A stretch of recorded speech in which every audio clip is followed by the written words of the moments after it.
One of the things you obviously want to do is wrestling. Yep. How long have you wanted to do this? Oh God, I love wrestling since as long as I can remember. I mean, I know you know the Ballgren story of like when I couldn't even speak. I barely couldn't talk at all, and all I wanted for my birthday was a Ballgren, and no one knew what Ballgren was, and it ended up being this big thing, trying to figure out the hell Ballgren was, and turns out it was Hulk Hogan. I couldn't talk at all, but I was trying to say Hulk Hogan, and yeah, so I think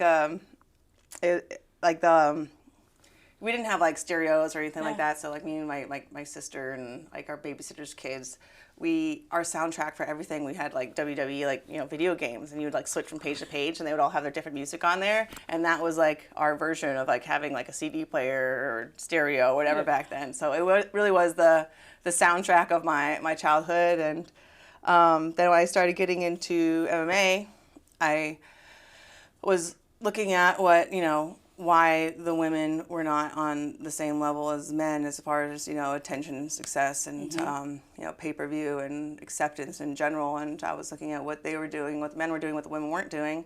And I really stole a lot from wrestling for like the marketing and the promotion and all these things. And that's why before even my first amateur fight, I saw Roddy Piper.